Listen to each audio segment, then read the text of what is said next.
How's it? Today is July 4th, Saturday, just upper body day.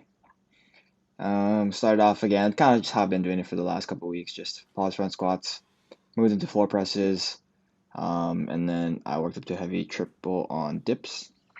After that, it was kind of just all accessory work. I didn't really know what I was doing today. Actually, I was unable to get in touch with Steve. He was busy for the weekend. I think he went somewhere. I'm not super sure where it was. But I just basically did what I did last week and increased the weight as much as I could.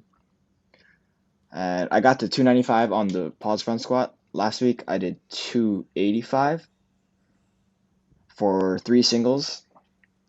Today I actually failed three singles and I made one single. So not quite the best showing for my pause front squat. But a silver lining is I think before I got injured, 295 was probably around a weight that I would normally fail at without a belt. And so I didn't have my belt on today. It was the first attempt. Yeah, you can see my hips kind of shoot out the back. I didn't have my belt on today, and so I think that if I had my belt on, it would have been a different story. That one I honestly could have stuck with, and if I just pushed further, I think it would have been different. But here's the single make I had. So yeah, my hips don't go out nearly as far back, so that's a positive. And then in my final fail attempt, this one was by far the furthest. I just gave up. um, but yeah, all that being said, if I put my belt on, I think that I could have been able to do those. Before I got injured, 315 was around the weight that I started to feel like it was challenging, but I knew that I could make it. And so I wasn't thinking about how 295 would feel without a belt. And I realized after the workout that had I put my belt on, I think it would have been perfectly fine. So maybe next week I'll be able to do that um, with my belt on. So I moved into floor press here. I went up to 220 for a set of five. It's starting to get a little bit more challenging, and so I think maybe getting to 225, maybe 230 would be right around my goal and actually where I'll probably end up ending at. So it's my last warm-up set.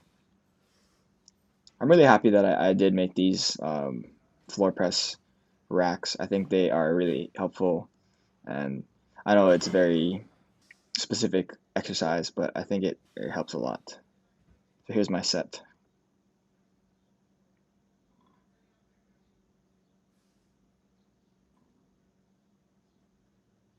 You can see there me struggling, and then one final rep. Yeah, I am pretty happy with how that went, to be honest. And then my back off sets are just three sets of five at 195. A lot easier than I.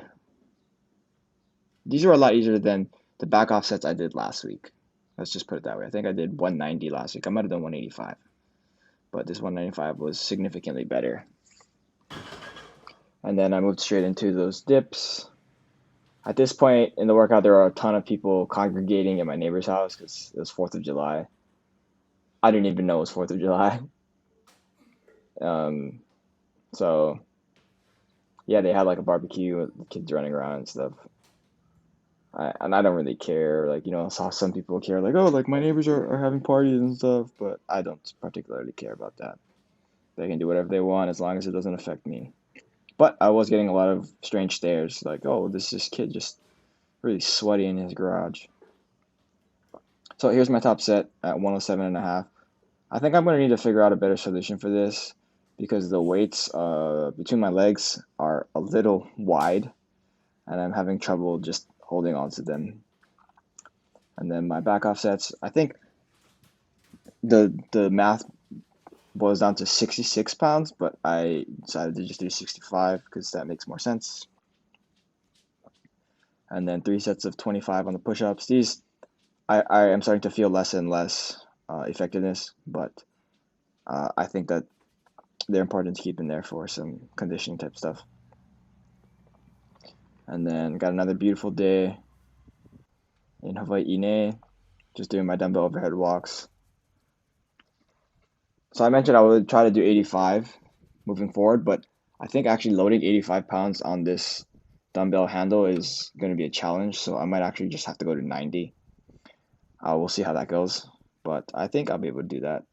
I think I did 95 as the heaviest I did at school, so I don't see why I wouldn't be able to do it now. And then I moved into my hip and leg accessories. Just barbell Bulgarian split squat. Last time I did these, I was using the 10-pound plates on as dumbbells like in each hand, but I think that was a little bit too easy, and so 45 pounds on my back was the next step up. After that, the Copenhagen hip adductors. I'm really starting to feel these, and I'm kind of transitioning towards getting them to my ankle, my foot, and I've been doing these 3 times a week. So on Tuesdays when I squat, on Thursdays, which is my off day, and then on Saturdays, which is today. So I think that I am making slow progress to getting stronger hips. I saw another exercise that I might want to incorporate where I squeeze a ball between my legs to kind of practice that adductor muscle and strengthen the adductor muscle. Finish off with some single leg hip bridges, and yeah, that'll be it for today. If you can see my laptop there, I'm listening to the Joe Rogan podcast with Russell Peters.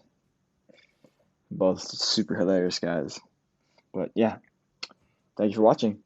Shoots.